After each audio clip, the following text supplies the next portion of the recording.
கர்த்தருடைய பரிசுத்தமான நாமம் மகிமைப்படுவதாக.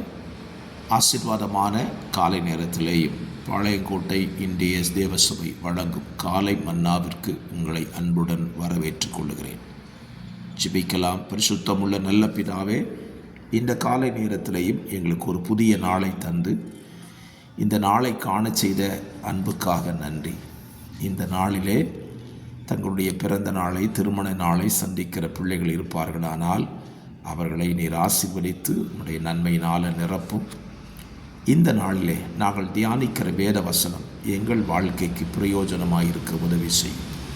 இயேசுவின் நாமத்தில் பிதாவே, ஆமென். ஆமென். இந்த நாளுக்கான தியான பகுதி உபாகமம் 23ஆம் அதிகாரம். 25 வசனங்களை உள்ளடக்கின ஒரு அதிகாரம்.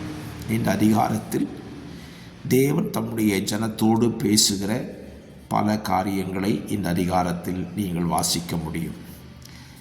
சபைக்குள்ளே யார் வர வேண்டும், யார் வரக்கூடாது, யாரை நேசிக்க வேண்டும், யாரை வெறுக்கக்கூடாது, உங்கள் வாழ்க்கை எப்படி இருக்கணும், ஸ்தோத்திரம், உனக்கு எடுக்கிற பெண் பிள்ளைகள் எப்படிப்பட்டவர்களாக இருக்க வேண்டும், நீ கடன் கொடுக்கலாமா கொடுக்கக்கூடாதா, கடன் வாங்கலாமா என்பதை குறித்து இந்த அதிகாரத்தில் விரிவாக சொல்லுகிறார்.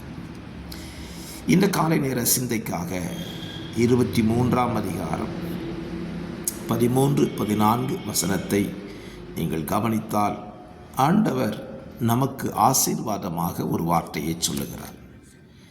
நான் உங்கள் பாளையங்களுக்குள்ளே உலாவி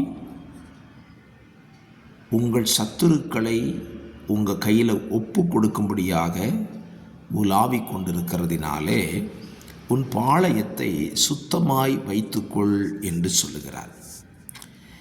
பல நேரத்தில் சுத்தத்தை குறித்து நம்ம அதிகமாக அக்கறைப்படுறதில்லை. சிலர் வீட்டுக்கெல்லாம் நீங்கள் போனீங்கன்னா அந்த வீடு சுத்தமாக இருக்கவே இருக்காது. எங்கே பார்த்தாலும் குப்பை, துணிமணிகள், எந்த பகுதிக்கு போனாலும் துணி நிறைய கிடக்கும்.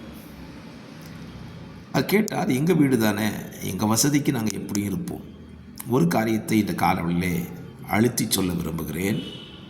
உங்கள் வீடு தான், தேவன் உங்களுக்கு கொடுத்தது தான். ஆனால் அவர் உங்கள் வீட்டுக்குள்ளே உலாவி உங்கள் சத்துருக்களை உங்கள் கையில் ஒப்பு கொடுக்கறதுக்கு தான் அவர் உலாவி வருகிறார். ஆகவே அவர் உலாவுகிற இடத்தை சுத்தமாக வைத்து கொள்ள வேண்டியது நம்முடைய கடமை. ஒரு ஆலயத்துக்கு வருகிறோம். ஆலயத்திலேயும் ஆலயத்தை நாம் சுத்தமாய் வைத்து கொள்வதற்கு கவனமுடையவர்களாக இருக்க வேண்டும். ஏனென்றால் அவர் ஆலயத்துக்குள்ளே உலாவுகிறவர். நம்முடைய பாளையத்துக்குள்ளேயும் அவர் உலாவுகிறாராம். இஸ்ரவேல் ஜனங்கள் தங்கியிருந்த பாளையத்துக்குள்ளே அவர் உலாவினதுனால பாளையத்தை சுத்தமாக வச்சுக்கோன்னு சொன்னார். ஸ்தோத்திரம். அந்த பாளையத்தின் சுத்தத்தை குறித்து அந்த அதிகாரத்தில் சொல்லப்பட்ட ஒரு வார்த்தை, மனிதனின் சரீரத்திலிருந்து கழிந்து போகிறவர்களை குழி தோண்டி மூடி போட கடவேன் என்று சொல்லி கொடுக்கிறார்.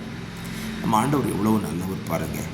இன்றைக்கி நம்ம வீடுகளில் மிகப்பெரிய வசதி நிறைந்த, ஏன் ஏசியோடு கூடிய டாய்லெட் ரூமெல்லாம் அமைச்சுக்கிறோம். இது சொல்லி கொடுத்தது யாருங்க? நம்முடைய இரட்சகர் தானே. இஸ்ரவேல் ஜனங்கள் வெளியே போகும்போது அவர்கள் கையில் ஒரு கோல் இருக்க வேண்டும். அவன் மல்லஜாலாதை கழிக்கும்போது கையின் அந்த கோலினாலே குழி தோண்டி அதிலே தன்னுடைய கழிவுகளை கழித்து போட்டு அதை மூடி போட கடவன் என்று சொல்லி கர்த்தர் சொன்னார். அவ்வளவு சுத்தத்தை அவர் விரும்புகிறார். பூனையை பாருங்கள், தன்னுடைய தண்ணிலிருந்து கழித்து போடுகிறதை மண்ணை போட்டு மூடிவிட்டு செல்லக்கூடியது பூனையின் சுபாவம். ஆனால் மனிதனாய் பிறந்தவனோ மிக மோசமான ஒரு காரியத்தை கடைபிடிக்கிறான். நான் சொல்லுவேன், சரீரத்திலிருந்து கழித்து போடுகிறவைகளே மூடி போட வேண்டுமானால் நம்மிலிருந்து கழித்து போடுகிற நம்முடைய பாவத்தையும் தேவன் மூடி போடுகிறார்.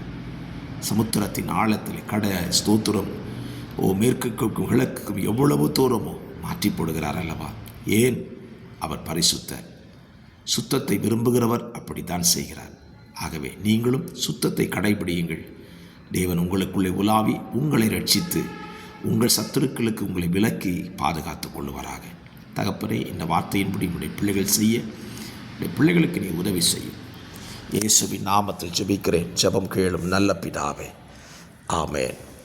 ஆமென்.